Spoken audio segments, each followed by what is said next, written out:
In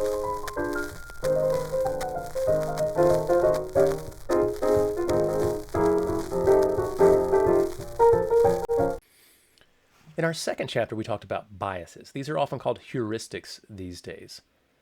And this is just a short rule that your mind follows. And normally these are great rules, right? If a lion is charging at you, you don't need to count how many hairs are on its head to know that you should run. So by all means, be guided by fear in those kinds of cases. Get away from the lion. And many of our shortcuts are great. We need to be able to recognize faces of friends. We need to be able to recognize voices. If someone asks for your phone number, you need to be able to just spit it out, right?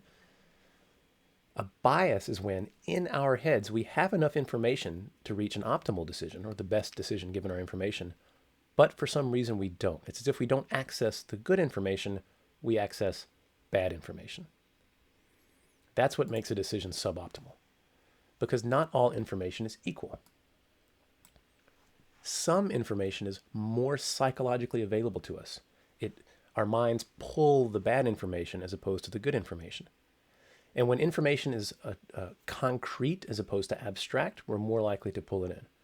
If I were to tell you John Rawls's principle of justice and say, institutions are unjust under the condition that they cannot be arrived at by rational thinking behind the veil of ignorance or whatever, you're going to say, that I don't know what that means, right? Like, thanks for the definition, but can you give me an example? And then I provide an example and I say, oh, well, if we all knew how much money we would make, that might determine what tax code we prefer. Oh, yeah, that's just an example of people being self-interested, right? Like, they want the tax code that makes them pay the less taxes. Like, I totally get it. Things that are concrete, our minds pull in more easily than when they're abstract. But that doesn't mean it's better information. That just means it's easier, I should say, for your mind to access that information. And when we rely on bad information in that way, we can exhibit biased decision making. Sometimes information can lead to image formation. If I say, imagine if you will, and I describe a scene, and it's very visceral, and you can easily picture all the pieces, that is some information that's going to stick out to your mind's eye in a way that more mundane information may not. But that doesn't make it better information. That just makes it easier to recall. Some information is emotionally charged. You can imagine going to a job interview, and suppose the person interviewing you has a particular hairstyle. And the last time you interacted with someone with that hairstyle, suppose they were very mean to you and obnoxious, you could immediately form a negative impression of this new person because you have such a strong emotional response to the hair of that person, because that hair in your mind's eye is attached to someone else who treated you poorly. This would be something like the devil effect in action. And some information can be more available because it's just more recent. If I ask you what food you ate yesterday, you might be able to tell me what you had for lunch. But if I say, what food did you eat 22 days ago? I would have no way of knowing that off the top of my head. That information is too far gone. But maybe I ate something that was really delicious, and I look at the calendar and I say, 22 days ago was a Friday. On Friday, I ate out at Monteverde in Chicago or whatever, and I had a delicious... Now we're talking about image formation. We're making it concrete more than abstract. These are things that can influence how easily information is brought to your mind's eye. You tune your attention to it. However, we want to rely on good information. So when we see a situation where information is likely to be more concrete as opposed to abstract, or whether it's emotionally charged, such as politics, or whether we're talking about something that happened recent as opposed to something that's older, we want to be aware that information comes to our mind in different ways.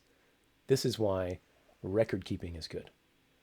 If a doctor says, so many of my patients do this, I would say, are you relying on your memory, or do you keep careful records? What do the records say? The memory might be subject to recency effects. Are they relying on the more recent information and they haven't looked at the big picture? Maybe they had a bad patient, and that's an emotionally charged interaction that's clouding their judgment over other cases. The records would have better information in those cases than the first person testimony relying on memory. It's not to say that they can't get it right. We want to be aware of those kinds of situations so that we know carefully to look at the good information, and we can be weary of bad information popping up. Let's look at an example of the halo effect. And if we remember, its opposite is the devil effect. The devil effect is sometimes called the horn effect. Devils have horns or something. But here's the example. People putting in bids for homes these days, and this is true, are sometimes including personal letters, right? The housing market is experiencing a bit of a boom in that home prices are going up, right? And this would be good for home sellers, of course, because they stand to make more money than they otherwise would. But it's bad for home buyers. It means people are paying above market prices for certain homes. People might get into bidding wars over the houses. I offer you 10% more than asking price. No, I offer you 15% more than asking price. It can make buying a home hard, especially if you have to get a mortgage for that home, which almost everyone does. Banks won't give you a mortgage for more than the value of a home, because if you default on the mortgage, they have to sell the home to cover the money they loaned you. And if you overpay for the home, selling the home won't cover the cost of the mortgage. So that the market is so inflated, it can disadvantage homeowners who have to take out, or potential homeowners who have to take out mortgages. It can mean bidding wars. It can mean overpaying and not getting your money back on the house for much, much longer. So what are people doing? They're often including personal letters.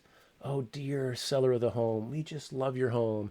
And I'm imagining my fluffy dog Fido running in the backyard. I'm imagining my 4-year-old son swinging on the swing set in the backyard, and us having picturesque picnics where we invite friends and family over and celebrate community. And oh, I just love this bathroom. It reminds me of my grandmother's bathroom in my childhood home. And they write letters like this. Why are they doing it? Because they want the seller of the house not to be objective and to play into the halo effect. Oh, this is a nice young family. They will take care of this home that I've put so much love and perhaps money into. But what does this letter have to do with anything? That letter is explicitly playing into things that are irrelevant to the buying and selling of a house. If you're selling a house, usually you want the best offer. Or if all the offers are at asking price, you might randomly pick. But the people are writing these letters in the hopes that something about their personal story will influence the decision maker in certain ways. But the decision maker, the seller of the home, what do you care about other than at the end of the sale, you're going to get a check for the value of the home? That's the main thing, right? But they're doing it because they know people are biased. And they're playing up good aspects to try to make the sale of the home appear better than it otherwise would be. They know we're all biased, and we can't help it. That was just one example. There are many other cognitive heuristics or biases mentioned in your book, and they all have to do with the fact that we lose out on good information, and we end up relying on bad information for some reason or other. And when we do that, we can reach suboptimal decisions.